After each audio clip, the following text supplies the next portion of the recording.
अस्सलाम वालेकुम स्टूडेंट। आज हमारा जनरल मैथ 9th का लेक्चर नंबर 2 है, चैप्टर नंबर 3 का। उसमें हम 3.1 का क्वेश्चन नंबर 3 पढ़ेंगे, जिसके टोटल पार्ट जो 5 है और 5 के 5 पार्ट आज हम इसमें सॉल्व करेंगे। कीमतें खरीद मालूम करें। अगर आपको याद हो तो हमने पिछले लेक्चर में क्वेश्चन 1 में पढ़ा था कीमतें फरोख्त मालूम करनी होती थी। इसमें कीमतें खरीद मालूम करनी है और कीमत फ़रोख्त उसने हमें दे दी हुई है। जैसा कि यहाँ देखते ये कीमत फ़रोख्त उसने हमें दे दी है, हमने मालूम क्या करनी है, कीमत खरीद मालूम करनी है। और बाकी वही नफ़ा और नुकसान, बाज़ में नफ़ा दे दिया है, बाज़ में नुकसान दे दिया, वो कोई इशू नहीं। बहरहाल इसके भी उसी तरह से स्टेप है। पहले ये उसका जो डेटा दिया हुआ है पार्ट 1 का वो लिखेंगे, मालूम क्या करना है। उसके बाद वही सारे स्टेप, फ़र्ज़ किया कीमत खरीद 100 रुपये है और नफ़ा है तो उसमें 100 में वो प्लस कर देंगे, अगर नुकसान है तो 100 से वो माइनस कर देंगे। अब ये फ़र्ज़ किया कीमत खरीद 100 क्यों है, क्योंकि हमें जो नफ़ा दिया हुआ है वो फ़ीसद में दिया हुआ है। वो किस में दिया है, फ़ीसद में।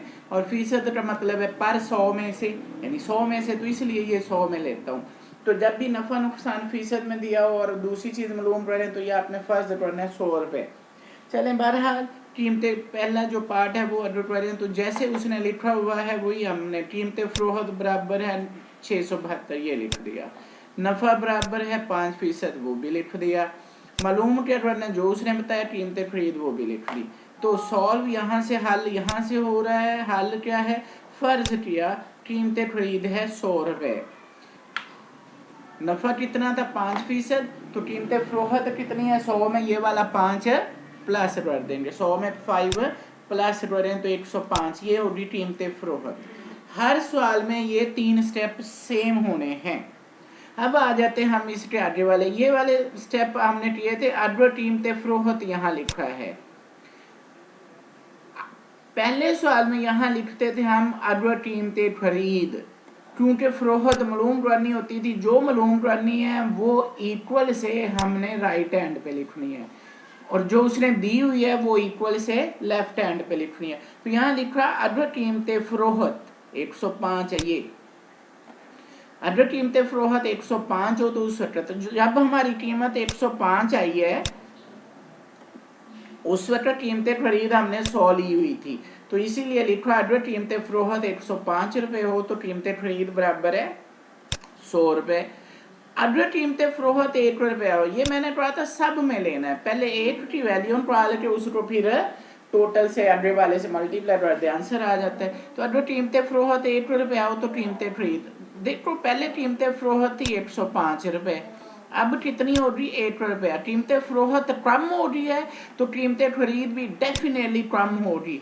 तो कम लाने के लिए फिर डिवाइड करते हैं, ये वाला 100 वैसे ही और ये 105 इधर आके डिवाइड हो गया, ठीक है। अब जो उसने कहा तीसरे स्टेप में वही लिखना है जो उसने कीमत दी। अगर कीमत फ़रोख्त 672 रुपये, ये उसने हमें खुद दी हुई है, तो कीमत खरीद कितनी होगी, तो ऊपर वाला ये वैसे ही नीचे उतारा है और मल्टीप्लाई कर दिया इससे। क्यों मल्टीप्लाई किया, देखो पहले कीमत फ़रोख्त 1 रुपया थी तो कीमत खरीद कम हुई, हमने डिवाइड कर दी। अब फिर कीमत फ़रोख्त बढ़ रही है, 1 से बढ़ के कितनी हो रही है 672। अगर ये बढ़ रही है तो इधर वाला आंसर भी बड़ा लाना है, बड़ा लाना है तो उसके लिए हमें फिर मल्टीप्लाई करना पड़ता है, तो इसे मल्टीप्लाई कर दिया। ऊपर वालों को आपस में मल्टीप्लाई करें, जो आंसर है उसे 105 से डिवाइड कर दे, तो वो क्या होगा 640 रुपये। ये आपकी आधी कीमत खरीद। इसमें एक बात ये याद रखनी है कि कीमत फ़रोख्त और कीमत खरीद कितनी हमारी 640 रुपये और फ़रोख्त कितनी है 672 रुपये। नफ़ा होगा तो डेफिनेटली कीमत फ़रोख्त ज़्यादा होगी।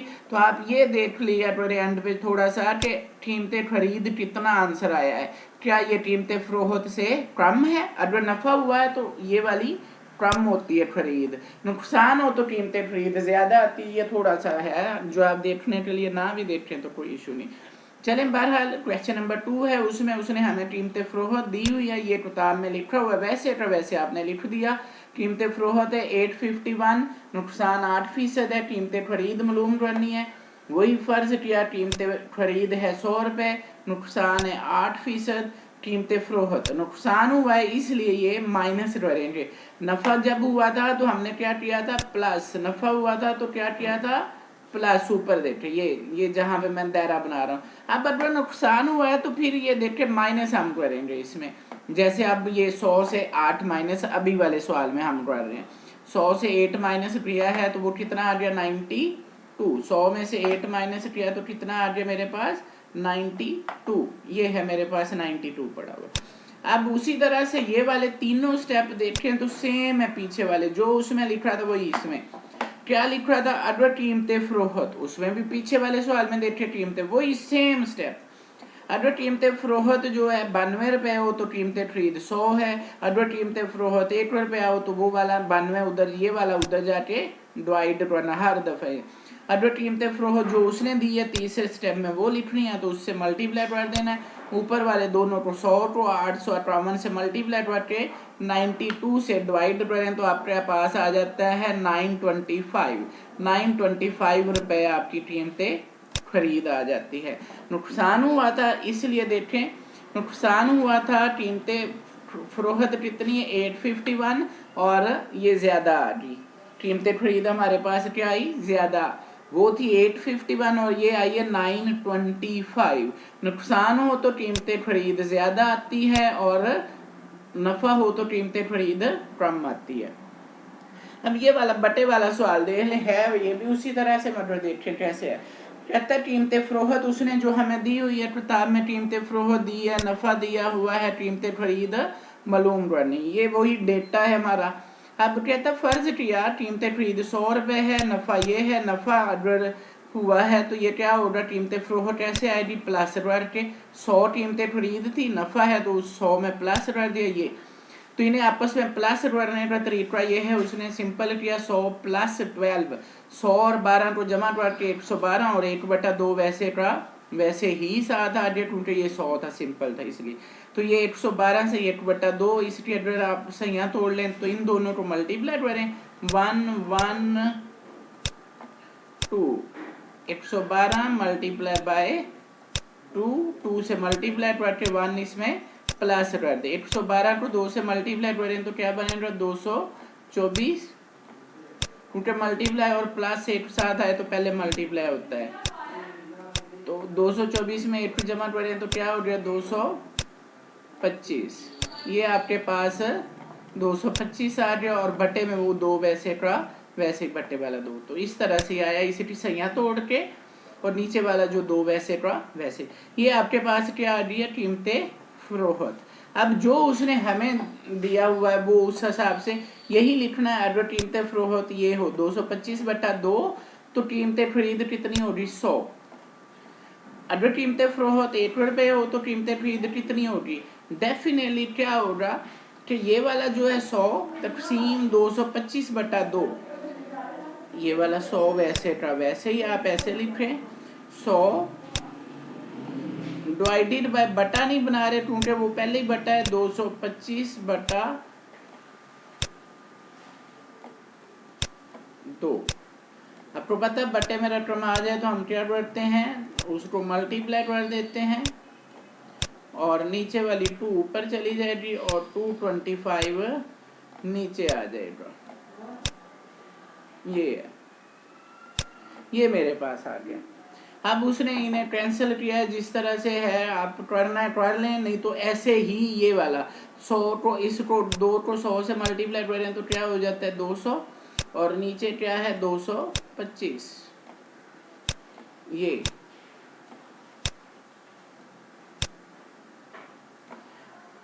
अगर इसे मैं कैंसिल करता हूँ, दोनों 5 से होते हैं तो चाहे यहाँ ही फिर कर देते हैं, अगर कैंसिल दोनों 5 से, 5 2s are 10, 0 बचा वैसे का वैसे ही, ये भी 5 4s are 20, 22 से 20 वाले 2 इधर आया, इसके साथ 25, 5 5s are 25, फिर 5 से 5 9s are 49 and 5 4s are 20, 5 4s are 20, मजीद नहीं होते तो 4 को 2 से मल्टीप्लाई किया तो 8 हो गया, और नीचे 9 वैसे का वैसे ही। अब उसने जो दी है, अगर कीमत फ़रोख्त है 1775, ये उसने दी हुई है हमें सवाल में, ये देख रहे हैं सबसे ऊपर जाके एड्रेस देख रहे हैं, तो यही दी हुई है, यही मैंने इधर लिखी हो। तो कीमतें खरीद कितनी होगी, तो इसे मल्टीप्लाई कर दिया, 8 को इससे मल्टीप्लाई करे और 9 से डिवाइड कर दे। अब अगर आप यहाँ ना करते, यहाँ होता 200/225, जैसा कि हमने ये किया था 200/225, तो फिर क्या होता, वो 200/225 मल्टीप्लाई 1755 होता। 200 को 1755 से मल्टीप्लाई करते और 225 से डिवाइड, तो आपका आंसर फिर भी यही आना था, 1560 रुपये नफ़ा हुआ है। तो इसलिए जो है ना कीमतें खरीद कम आई है। नेक्स्ट वन क्वेश्चन नंबर जो है हमारा 3 है, 3 का पार्ट नंबर 4। पार्ट नंबर 4 है कीमतें फरोख्त उसने कितनी दी हुई है, वो है नुकसान दिया हुआ है, ये आप खुद करेंगे, सिंपल है। पार्ट नंबर 5 मैं फिर करवा रहा हूँ, इसमें कीमतें फरोख्त उसने दी है 100 रुपये, नफ़ा कितना दिया है 33 से 1/3, कीमतें खरीद मालूम करनी है। हम क्या करेंगे, फ़र्ज किया कीमतें खरीद कितनी है 100 रुपये, नफ़ा यही है, इसे प्लस किया जैसे उसमें किया था, 100 में 33 प्लस हो 133/1/3, वैसे इसकी सैया तोड़े 133 को 3 से क्या करेंगे मल्टीप्लाई, और ऊपर वाला जो 1 है वो उसमें प्लस कर देंगे। तो इसे मल्टीप्लाई पहले करें, क्योंकि प्लस और मल्टीप्लाई एक साथ आए तो पहले मल्टी, 3 3 जार 9, 3 3 जार 9, 3 1 जार 3, 399। इसमें जब 1 प्लस करेंगे तो कितना हो जाएगा 400, 1 प्लस किया तो कितना हो गया 400। अब ये आ गया मेरे पास 400 और ये 3 बार नीचे वाला वैसे का वैसे ही। तो अब जो उसने दी हुई है, अगर कीमतें फरोख्त 400/3 रुपये हो तो कीमतें खरीद है 100 रुपया, और अगर कीमतें फरोख्त 1 रुपया हो तो ये उधर जाके डिवाइड ही होना है ना 400/3, तो यानी कि इधर ये वाला जो 100 वैसे का वैसे ही पड़ा होगा, और डिवाइड किससे करेंगे हम 400/3। जब भी बटे में रकम आ जाए दरमियान में डिवाइड हो तो हम उसे क्या करते हैं, डिवाइड को मल्टीप्लाई कर देते हैं, और उसके बाद आने वाली वैल्यू को उल्ट देते हैं, यानी 3 ऊपर चला जाएगा और 400 नीचे आ जाएगा। ये तो अब ये 2 0 से अगर काट दें तो ऊपर क्या बचा 3 1 जा 3, नीचे 4, तो 3/4 इस तरह से ये उसने निकाला। अब जो उसने कीमत दी, अगर कीमतें फरोख्त 100 रुपये हो ये उसने दी, तो कीमतें खरीद कितनी होगी 100 इधर आके मल्टीप्लाई होगा, तो इसे मल्टीप्लाई कर दिया, 3 को 100 से मल्टीप्लाई और 4 से डिवाइड, तो ये आ गया 75। कैसे किया है, 2 2 जार 4, 2 5 जार 10, 0 बचा वैसे ही, फिर 2 से, क्योंकि इसके एंड पे 0 है और ये 2 एंड पे 0 हो या 2 हो तो 2 से, 2 1 जार 2, 2 2 जार 4, 5 से 4 के 1 कैरी इधर आया, इसके साथ लिखूं तो ये 10 बन जाता है, 2 5 जार 10, 25 हो गया, नीचे 1 वो नहीं, ऊपर 25 मल्टीप्लाई बाय 3, 25 3 जार 75, तो ये आपकी जो है ना 75 आई। उम्मीद है बेटा आपको समझ आई होगी। पार्ट हमने आज 5 पढ़े हैं क्वेश्चन नंबर 3 के। इंशाल्लाह अगले लेक्चर में मुलाकात होगी, तब तक के लिए अल्लाह हाफ़िज़।